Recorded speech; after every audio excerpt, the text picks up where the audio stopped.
Welcome back. This is week 6, lecture 2, the French Revolution and the End of Feudal Law from Republic to Empire.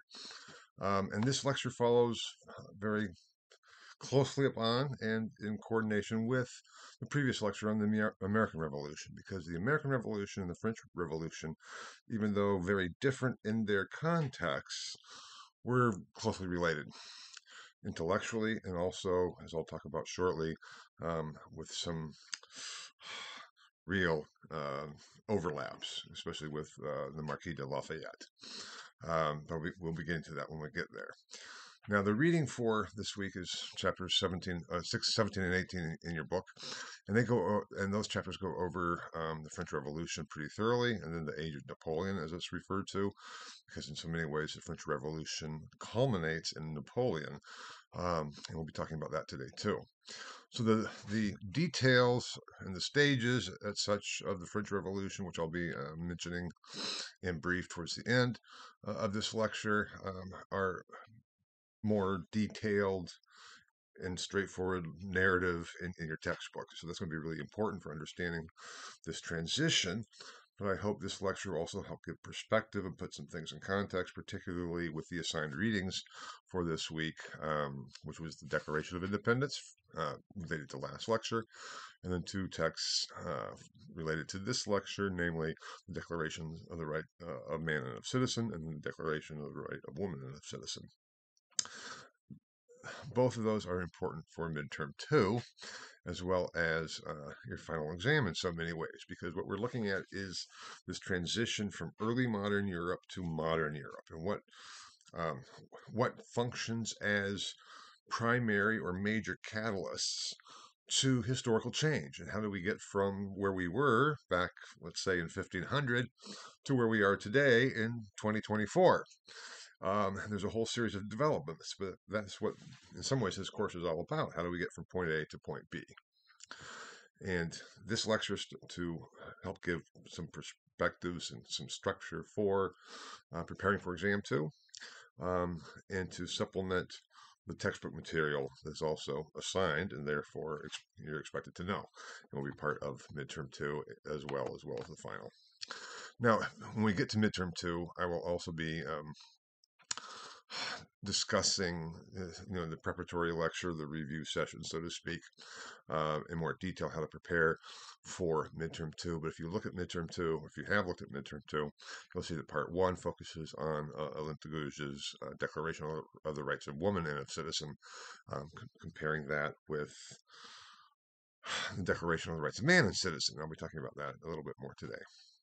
So I hope that kind of provides the overview and perspective of where we are and what we're doing here, with all these different transition periods. And in some ways, as we move from medieval Christendom and the medieval modes of culture and understanding, the medieval paradigm, so to speak, into then early modern, and then on into modern history. And then when we get to after World War II, into this postmodern period, which I'll be talking a lot more about when we get there. That's kind of the overall structure. And somehow it seems a historical change is speeding up. Now, I'd say a lot about that in terms of reading back into the Middle Ages or even antiquity as being times that were static and didn't really change, because there was a lot of change going on at the time. But it's almost change within a given paradigm. And somehow these overarching paradigms, or we could say ideologies or structures of thought, those aspects that allow us to form our worldview, in which actually form the worldview in which we are born, in which we inherit, so to speak, are coming into more frequent conflict, let's say, in the period of early modern and then on into modern European history or Western civilization. So that's a long way of saying it. And however we look at it, the French Revolution is a significant turning point.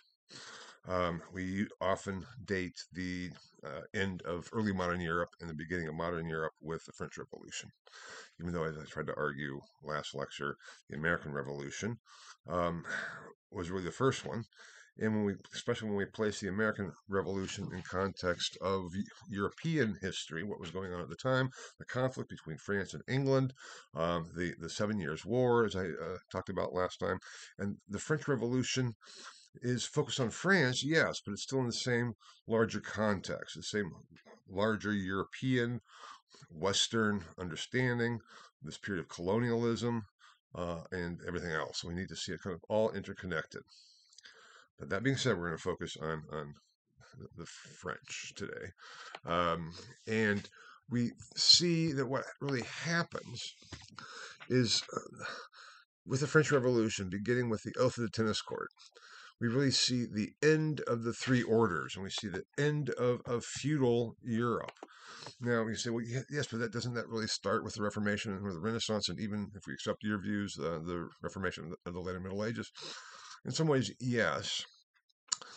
But as I think I may have mentioned this back in the early lectures, there's a great French medievalist, Jacques Le Goff, argued that for the long Middle Ages, and that for the majority of the population, the rural population, the workers and such in the cities, not the aristocracy, not the nobility, not necessarily even the clergy as such, things didn't change that much. And we don't find the end of the feudal structure of the three orders, or as they're called in France, the three estates, until the French Revolution. And that began with the Oath of the Tennis Court. Now, what was the Oath of the Tennis Court?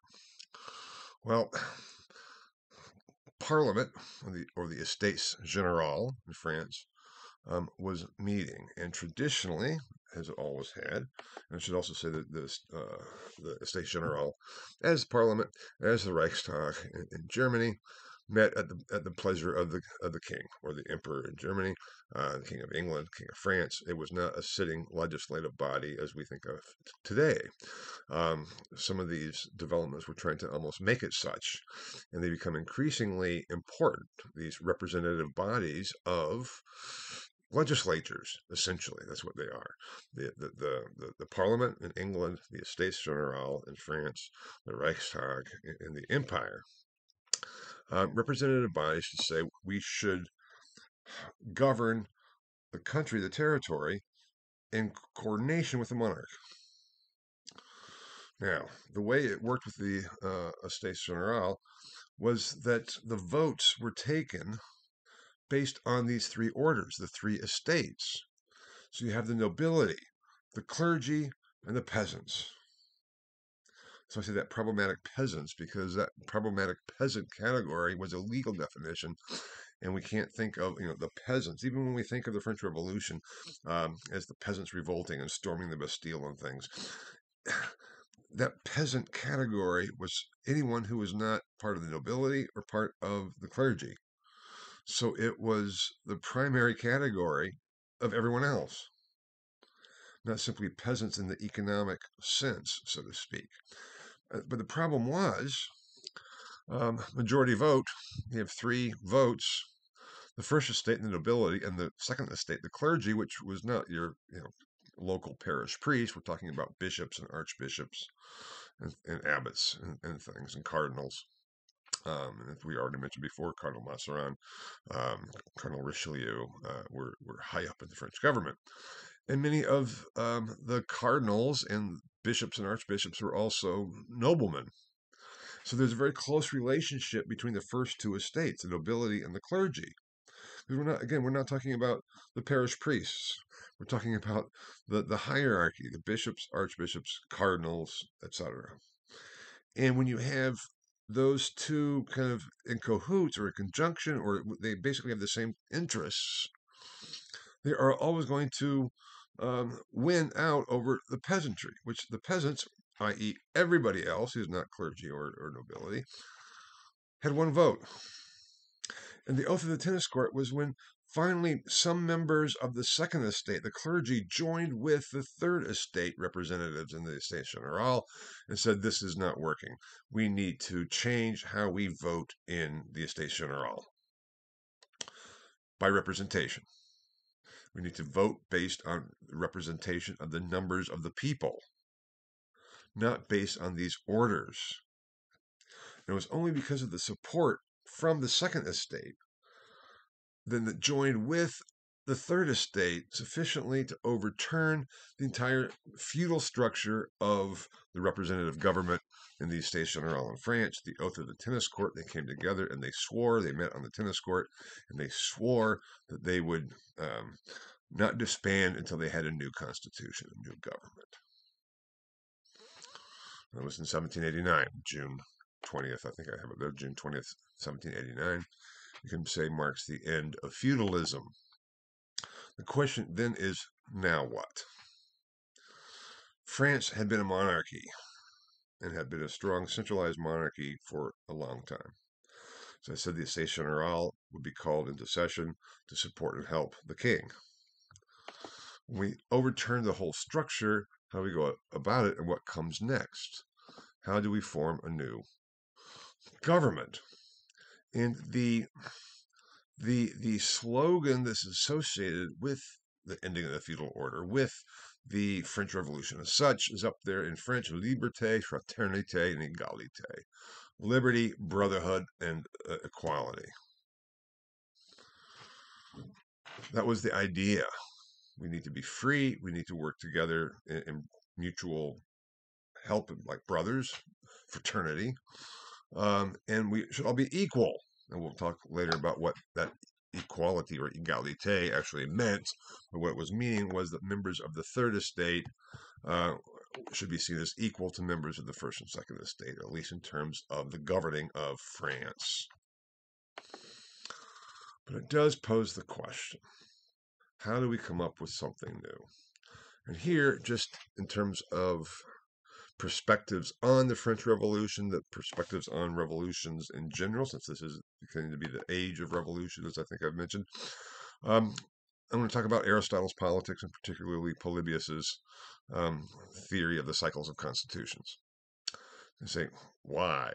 That's going back. If we look at the next slide, and we see Polybius, his dates there are approximately 200 to approximately 118 BCE. So he is or was a Greek thinker, and Aristotle, we know, was put to death in 399 BCE. So why go back to ancient Greece and then Rome? Because Polybius, even though he was Greek, he's writing in the context of the Roman Empire. To talk about the French Revolution, or to talk about actually, politics as such and where we are today in some ways. I'm not going to make those equations. Those are something for you to consider and think about. But because I think some of these perspectives are really important. It's not so much that the members of the Estates Generales, even after the oath of the tennis court, were drawing on Polybius or on Aristotle. Now, the educated among all three estates certainly knew Aristotle.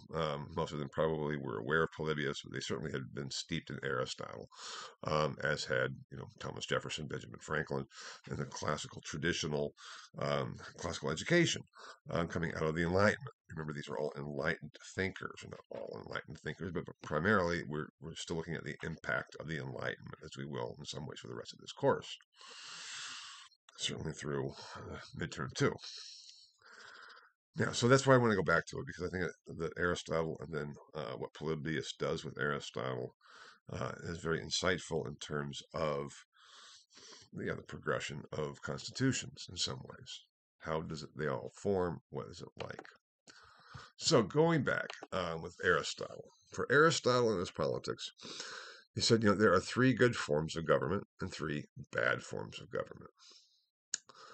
The good forms of government, now you can see these on the slide, are all based on ruling for the common good, or the good of all. And any of these forms can work. Monarchy is the rule of one for the good of all.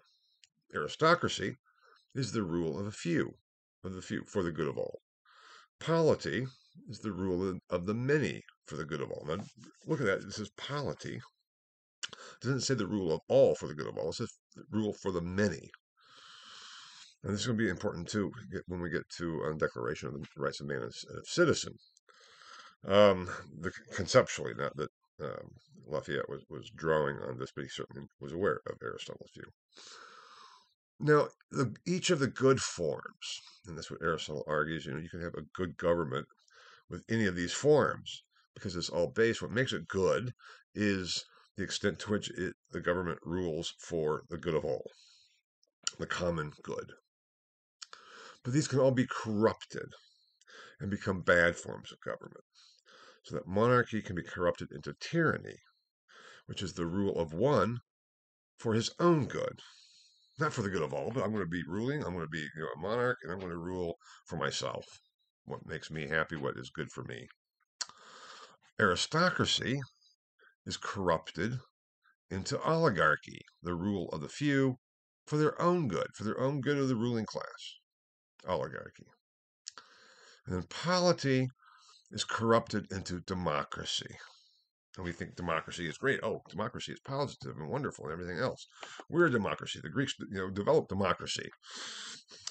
That is kind of a misunderstanding. We do find within the Greek thinkers and authors and philosophers positive forms of the term democracy, or what we translate as democracy. But so often what we do is we translate their term for polity, we translate it as democracy. Whereas for the Greeks in general, and for Aristotle in particular, democracy is mob rule. It's the rule of the demos, the people, all the people. It's like, oh my God, we can't have that. Because democracy and mob rule is when everybody, in some ways, has a vote and bases their vote on what they consider to be their own common good, their own individual good. Sorry, not their common good, but their own individual good. Not based on what they consider to be good for everybody. And that's kind of, in some ways, a difficult point to grasp for us, because our view of democracy is that we vote, and we vote at least since Ronald Reagan's slogan back in the 80s, "Are you better off now than you were 4 years ago?" And that was a new shift, focusing on the individual. And are you better off? Because if you're not, then vote for me. Now compare that with what John F. Kennedy said. Ask not what your country can do for you. Ask what can you do for your country.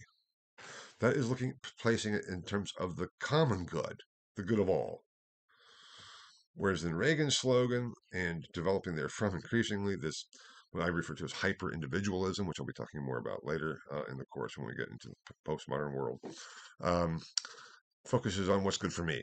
What's good for me. And so I'm going to vote what's based on good for me, or what I think is most good for me. And then it just becomes messy.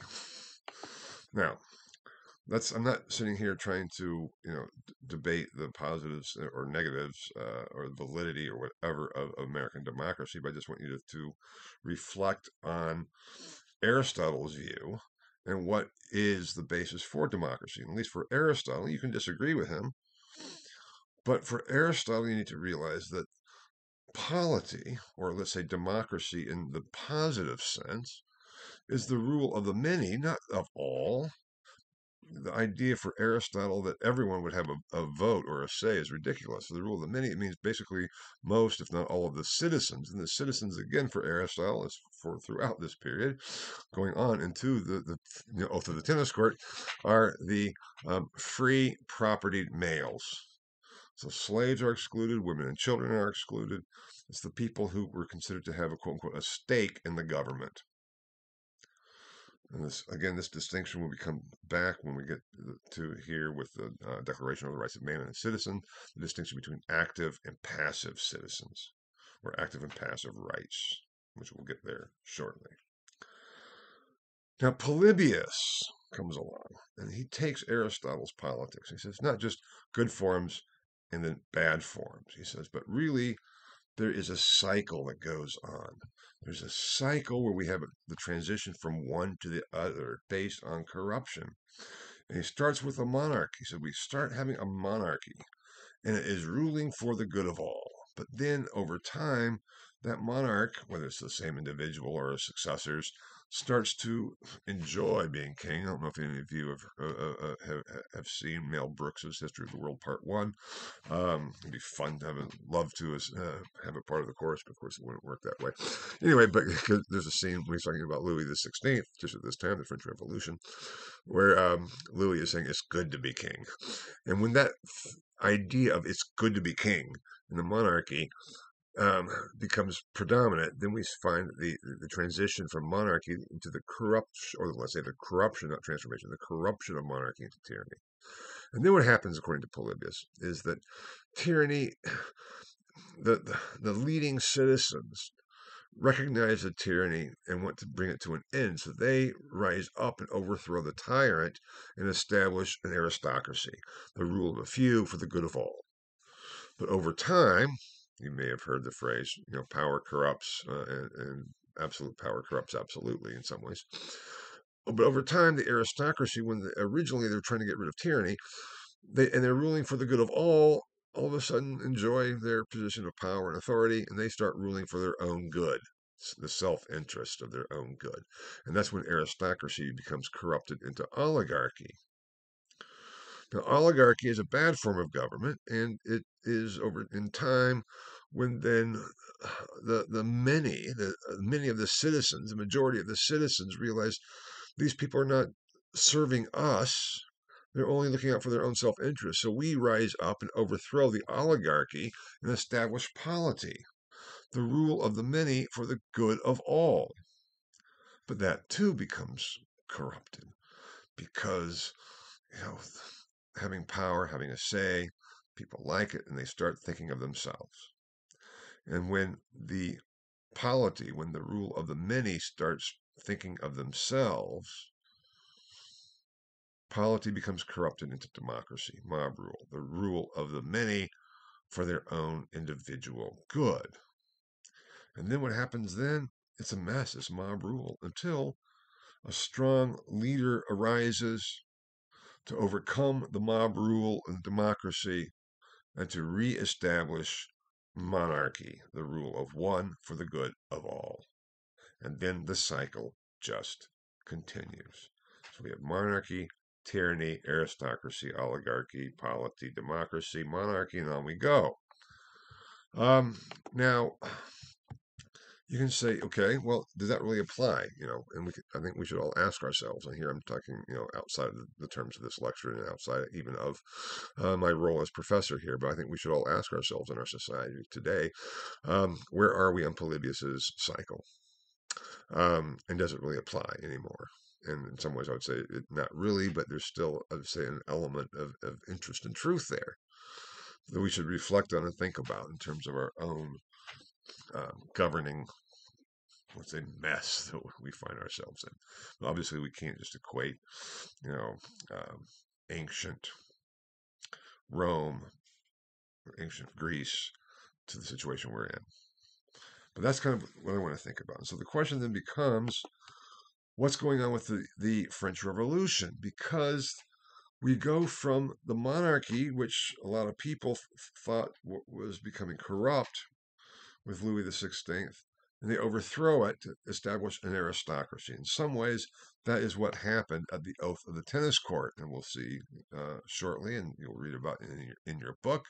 The First French Republic is very much what's called a bourgeois. That's coming from Marx, which I'll talk about more later. But we can see it as an aristocratic revolt against the tyrant. Were peasants involved? Oh, yes, definitely. Were common people involved? Oh, yes. But was it then the aristocracy and the polity, or all of the citizens together rising up against the monarchy, or who was really in charge? And that's where we get let's say, the messiness of the French Revolution. Because if you've read the chapters in chapter 17, you'll see that there are different stages. And so we go from the Republic to then we have the Reign of Terror. It first starts off as a constitutional monarchy, from 1789 until 1793. Louis is still around and is promising to rule in conjunction with the Estates General based on the new form of voting. It's only then in 1793 that we get, or 1792, that they get rid of finally and execute Louis XVI and overthrow it completely. And then we have the reactions settling in, and it all culminates with Napoleon, which again I'll come back to at the end of the lecture. So it doesn't quite really fit this nice, neat model of Polybius, but there's something there. The overthrow of tyranny to establish aristocracy, and the overthrowing of aristocracy to establish polity. But the big question is, and still is for us today, what constitutes the good of all? What constitutes the common good? From Aristotle all throughout the Western tradition, the common good, also throughout the medieval period, the common good was the primary concept of the function of politics. The function of governing should always be for the common good. How is that defined? That's the problem. When Kennedy, which I just referred to, said, don't ask what your country can do for you, but what can you do for your country? How is that country defined? We all can have a sense of what we think is our own personal good, our own self-interest. We don't always know. I mean, I don't know if you've had this experience, but I certainly have had this experience repeatedly in my life where I think this is in my best interest. And then I find out later, it's like, no, I was wrong about that. Oops. But at least we have a sense of it, of what it might be, of what I want, what I feel I want, what I feel I need, what would be good for me, which is not necessarily good for everybody or for society as such. Just as one example, personal example, I grew up on a farm in Central California. I think I mentioned that in my introducing myself document. My dad was a farmer, a well-educated farmer. He was graduated from Stanford, um, and but still a farmer, right? Landowner farmer. Um, in the 70s, there was something in the mid to late 70s, something in California politics called Proposition 13. It was a revolt of property owners against property tax. And there was a strong movement to lower, if not to get rid of, but to significantly reduce and cut property taxes, really slash property taxes. That was Proposition 13. Obviously, if you're a property owner and a farmer, you support that. The problem is property taxes fund education. And they still do today. And that's why we have the disparity some ways in the wealth of school districts, in the amenities of school districts, because school districts are supported by the property taxes of the area. Same thing in California. I don't know. I can't say off the top of my head if that's the way it is throughout the United States, but I know it is here. I know it was in California. And so the educators, the teachers, were up in arms about cutting property taxes because that's going to cut education. And as a student in high school, I heard all this, fear of what was going to happen. Programs would be cut. There'll be no more after-school sports or extracurricular activities, or if there were, we would have to pay for them ourselves.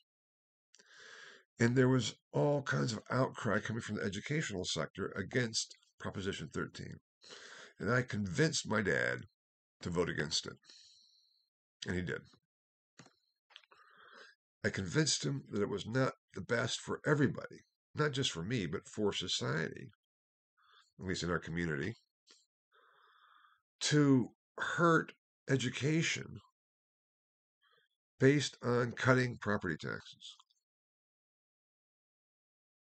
Now, to make a long story short, Proposition 13 passed, property taxes were slashed, and all the fear and the horror stories never really came about. It certainly did have an effect, but not the fear that was being thrown out there what it would happen.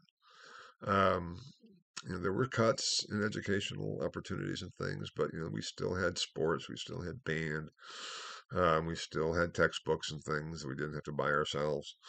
You may say, well, what we had to buy? I know there's funding of education. There's a long history to it, but anyway, my point is, a little bit later, my dad said, yeah, it really helped us, though. Prop 13 really helped us. He didn't say that he was wrong in his vote because he was thinking of what, at the time, in his estimation, was the good of everybody, not just what would be best benefit him. Now, that type of thinking in terms of the common good, we've almost lost in our society. But there's never a clear understanding And it's often easy to equate what I think is good for me with, therefore, that's good for everybody. If it's good for me, it must be good for everybody. That's the fallacy there. There is no set objective demarcation of what is good for everybody, what is good for all. That's a problem. Problem to debate, discuss. It's just the mentality and the thought process behind it all, and the basis. Even if we can't reach it, if we strive to and try to, it's very different from what's going to be best for me, me, me, me, me. And that's the problem with the French Revolution. They came to the point where the monarchy has been corrupted into tyranny. What do we do about it? How do we get back to this concept of the common good and who is to rule and who is to have a say? Now that is too behind one of the primary documents leading to this whole new approach to governing in France, namely the Declaration of Rights of Man and of Citizen, published in 1789. It's one of your readings for today, not today, but for this week. And it was composed, at least drafted, by the Marquis de Lafayette, and there's his dates up there. Now, Lafayette was an enlightened thinker, obviously a marquis, a nobleman. And he had actually worked with George Washington. He fought with the Confederate, not the Confederate, the the army, the colonial armies, and that too we have to see in context of the 7 Years' Wars I discussed last lecture, and that France is supporting the colonists in their revolution and revolt, the Declaration of Independence from Britain, because France had been fighting Britain. But that experience of Lafayette, who also knew Jefferson and worked with Jefferson, he knew the American leaders in the American Revolution, and he comes back to France and he writes the Declaration of Rights of Man and of Citizen, because these were the human rights going back from Locke and the Enlightenment. We're seeing as this is the basis for our understanding. If we're going to have some sense of the common good, it's going to be based on human rights, but not human rights, the rights of man and of citizen. Now, I talked about human rights, and I talked about, also Rousseau, who was very influential for Lafayette and the French Revolution and everything else. And I said that, Rousseau started out his social contract by saying, men are born free, and everywhere they are in change. Lafayette begins the Declaration of the Rights of Man and of Citizen. Men are born free and equal in rights. Men are born free and equal in rights. Same problem with the Declaration of Independence. So all men are created equal? Or is it simply the male property owning citizens? There's a problem. And what is a right? We have with Locke the right to life, liberty, and property. We have with Jefferson the right to life, liberty, and the pursuit of happiness. And with Lafayette, we have life, property, safety, and resistance against oppression. So that you have the right to be free. You have the right to own property. You have the right to be safe in your person. And you have the right to stand up and revolt against being oppressed, to counter and resist being oppressed. And we're talking about the common good, but that means that these are the rights that form the common good. And if men are born free and equal in rights, again, we have the problem of what does that term men mean in this term? Does it mean every human being, or does it mean males? And here we get to an implicit distinction within the Declaration of Rights of Man and the Citizen. If you read it, I don't remember seeing that he actually talks about this explicitly. But implicitly, there's this distinction between active and passive rights. Citizens have active rights. Those are the rights of governing. Those are the rights of, let's say, voting and making laws, of legislating, participating within government. And those are the free propertied males, the citizens, technically the citizens. But all inhabitants or citizens in that broader sense, all inhabitants, have, or let's say subjects of the crown, so to speak, have passive rights. They don't have a place in government. They can't make laws and legislate, but they still have the rights of liberty, property, safety, resistance, and against oppression, that then are supported by and ensured by the active rights of the male property owning citizens. And that becomes a real problem when we realize that there are a number of people who are being excluded. All men, we say yes, but they meant everybody. They're just using non-inclusive language, quote unquote. Inclusive language is a very new development, an awareness of the problems with the inherently traditionally inherent gendered bias of language, and especially in English, when we don't have the distinctions that other languages have. I mean, in Latin, we have homo, which means human being, and we have vir, which means male human being, and we have mulier, which means female human being. So we could talk about the rights of homines, of all people, or are we talking about the rights of the vires, the men? And that is lost in German and in French. There are similar distinctions that can be made. In English, we don't really have that, so it becomes problematic. What does it mean? How do we work that out? Now, another female at the time, an activist, a playwright. She was writing plays and being staged in Paris, controversial plays, critical of the government, critical of the system.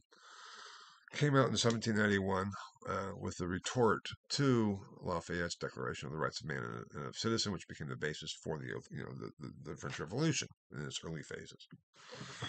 And that was Olympe de Gouges' Declaration of the Rights of Woman and Citizen. Now, if you look at midterm 2, you'll see that part 1 focuses on Declaration of the Rights of Woman and of Citizen, and we'll ask you to kind of compare it with the Declaration of the Rights of Man and of Citizen. And then the second part is a more broad question, but still dealing with human rights. And so when we are dealing with human rights and the development of human rights from, let's say, Locke on, where we have actually human rights rather than the rights of groups of people, categories of people, of the orders, of the status, the rights of the nobility, of the peasantry, and so. But now, not rights of your quote unquote class, but rights that goes to you as a person. How did those ideas develop? And I think I've said that they're kind of revolutionary. And here's an example with the American Revolution and the French Revolution. The appeal to rights, no representation without taxation, for one example. They serve a purpose, and they can be revolutionary when you take them seriously. And de Gouges' idea was, you know what? This men, or all men, is excluding women. Children are minors. They don't have full rights anyway. Slavery.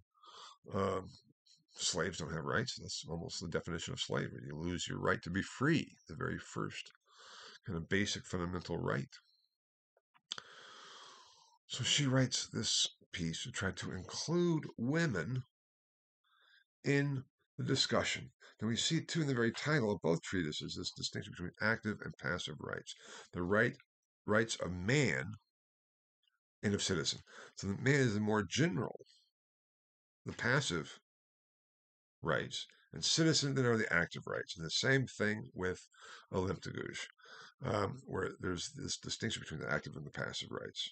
Whereas all human beings, except for slaves and children, according to Olympe de Gouges, have the passive rights. And active rights, women should have active rights too. They should have the right to vote and to legislate and be part of government.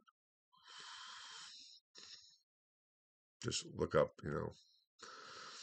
women's suffrages. When did they get the vote? When did women get the vote in France? When did they get the vote in England? When did women get the vote in the U.S.? It's not quite for quite a while yet. So Olympic when you read her treatise, you might think, well, of course, this makes perfect sense. Why does she have to assert this? Because she has to assert it because it was not included explicitly enough in Lafayette's Declaration of Rights of Man and Citizen. And what happened? 1793, she was beheaded for treason. She was considered treasonous, asserting the rights of women to be equal to the rights of men. You gotta be kidding me. That is undermining the very fabric of French society.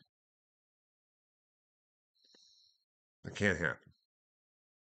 And she was executed. It's in the midst of what's called the Reign of Terror, where a lot of people were being executed for not always for the best of reasons.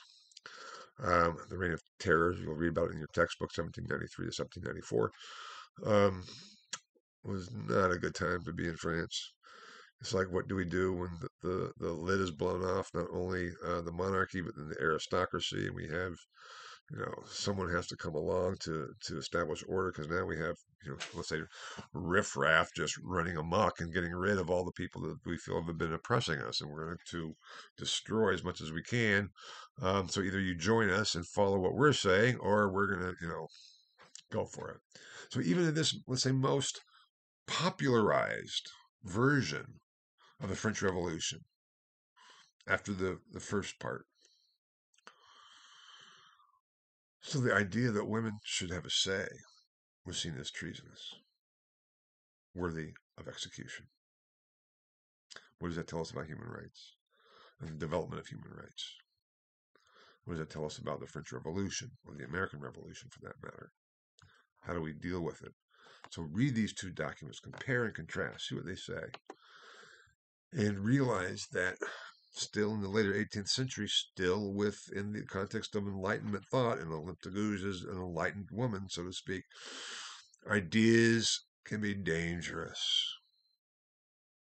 It's not just physical actions, it's ideas. Ideas have always been dangerous.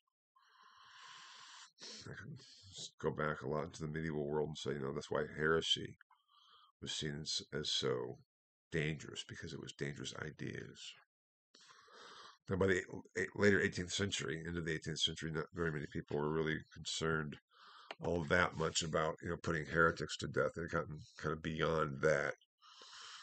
And yet, heretics towards the state, heretics who would undermine society, who would undermine the ideals, the rights and privileges of male citizens who had recently just asserted their rights against the aristocracy, who had asserted their rights against the monarchy. How do we deal with all of this? And what can we allow? Radical ideas. We need to, control what is being published. We have to control what's being taught. We have to control what people think. Otherwise, we could find ourselves on the short end of the stick, so to speak. That's one of the things I want to get across. Ideas and ideals both offer the highest creative achievements of human beings. They've often been behind the most cruel, inhuman actions of human beings against other human beings. It's difficult. And we see this conflict breaking out in the French Revolution with all different factions of society. And the big question is, though, again, once we overthrow the old, what do we do now? What do we do now? And the now what question. So all of a sudden, this concept that had always been there by France, that had always defined the French monarchy, one faith, one law, one king, had fallen apart. They cannot appeal to that ideal of one faith, one law, one king to define France. I already mentioned they first established a constitutional monarchy, 1789 to 1793. And then what is established is what's known as the First French Republic from 1792 to 1804. When they execute Louis XVI, they get rid of the monarchy altogether. They see it's not simply enough to say that Louis, you have to reign in context of the Estates Generale, which is now voting based on representation of individuals, not based on the estates. That wasn't going far enough. We have to start something very new and radical.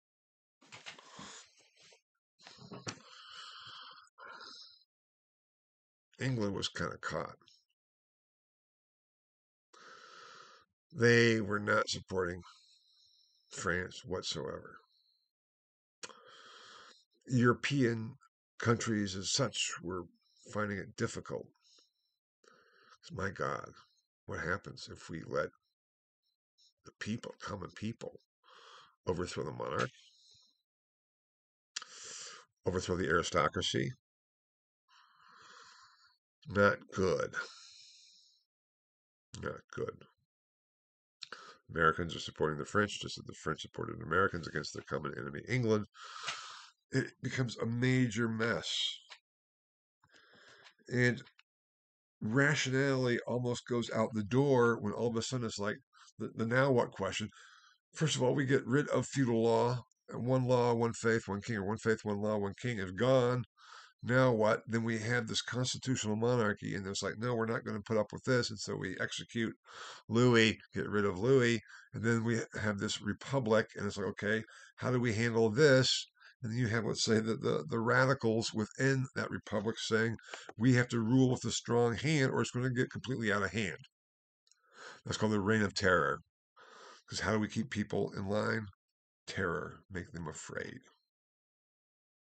And make sure we don't allow subversive ideas to spread, ideas that might undermine our own newfound authority and power and place. And we get rid of people like Olympe de Gouges, who had the audacity to claim that women should have a voice and a say in government. Now, here's where I go back to the Polybius. It's not quite to say that the First French Republic was mob rule democracy, the rule of the many for the good of themselves. But there was as an aspect there. And what happens with Polybius? A strong leader arises to reestablish order and reestablish monarchy in that cycle of constitutions. What happens in France? A strong leader arises to establish order, to bring order to the chaos of the reign of terror of the First French Republic. And that person was Napoleon Bonaparte, who established, after the First French Republic, the First French Empire, 1804 to 1815. Called himself emperor. Didn't call himself king. Napoleon did not proclaim himself king of France. He was emperor of France. France had colonies across the world. We're still in that period of colonization and expansion. We're still in this global competition for global wealth among the major European players. Bonaparte had this dream of taking over all of Europe, and he almost succeeded. The reviving of this imperial ideal, this ideal of now the French should rule everything, goes back to Rome. The impact of Rome, the Roman Empire, on the Western tradition has been huge. And behind every imperial claim, we find Rome. The dream of a unified world government, the dream controlled by one person or a group of people, or maybe even a whole democratic society. How do we get over this sense of empire? And Napoleon did a lot of good for France and for Europe. Did a lot of good. Rationalized a lot of things. He finally realized that position of the Holy Roman Emperor was ridiculous, so he just got rid of the whole concept of the Roman Empire, or the Holy Roman Emperor and the Holy Roman Empire. So on the one hand, he's getting rid of the Roman ideal and almost puts in its place a secularized French ideal, even though he's Catholic. France is a Catholic country. But Napoleon really sets modern Europe on its platform. It's got this kind of, it's not really the new paradigm because there's, as we'll see, continued revolutions and struggles. It's all of a sudden, what do we do now? What do we do now with this rationalized Napoleonic world? It's not what it used to be. It's not what it used to be. Ideals and reality, because the ideal of Rome may have been great, but the reality of Rome, not necessarily okay. The idea of the common good might be okay, but how do we bring that into reality? Now, here I have a difficulty for myself with this dichotomy between ideals and reality because it implies that there's a distinction. Ideals bring about reality. It's not that ideals are in conflict with reality, or someone who is, philosophizing is not being realistic. That's not what I'm meaning by it. It's almost this distinction between precept and practice, or praxis, that I have up there. We have the thought behind what we're doing, and then we have the actual doing it. And those can sometimes conflict. Can we bring about our concept, our idea? Or does our practice undermine it? And that conflict is always there, and it still is. And I say the messy task of implementing ideas or ideals. If we could identify the common good, then how do we bring it about? What is the common good? Is it really for all? For everybody, for each individual? Or for only a select group of individuals? How do we define that? And how do we implement it in terms of making it a reality, the realization of the common good? Ideals. What is liberty? What is freedom? What is equality? I say, do I believe in equality personally? Well, it depends on what we mean by equality. But let's say, yes, it's a great idea. How do we bring it about? What constitutes equality? Because numerically, we're not equal at all. We're not all exactly the same in any way, shape, or form. So how do we deal with that, the diversity that by definition is not equality? Because equality is simply saying we're all the same. Equality under the law is the idea. Do we have equality under the law? Big question mark. That's the liberty. Oh, I'm free if I'm not enslaved. I should be able to do whatever I want. Really? Are there limits to liberty when it comes to the praxis, the implementation of it? Do I have the right to interfere with the rights of others? Oh, well, no. That means, okay, I don't. So I'm not absolutely free. I'm free only to the extent that I don't impinge upon the rights of others. What impinges upon the rights of others? What impinges upon my own rights? So if those ideas are great, we need them, we have to have them, I would argue. But making them real in practice is a messy, horrible business. And that is somewhat what governing is all about. How do we do that? And what's the best means of doing that? It's basically accepting the constant living in conflict and tension. Or, I say, totalitarian government, where there's no longer conflict, where the questions are answered by the monarch, by the aristocracy, because the polity of the people, especially when we get, realize that the common good can't really be realized, even if it's a goal to be striven for. Too much thinking of themselves. Too much thinking for themselves. So it's only a totalitarian, authoritarian government that can bring about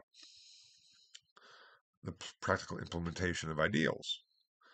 But that itself contradicts the very ideals. That's a problem. What do we do about it? The French Revolution was an attempt to deal with the problem of the conflict. We're still dealing with the conflict and the tension between the precepts, the concepts, the ideals, what we want to bring about, and then how to actually bring them about. How do we go about doing that? And that recognition of the problem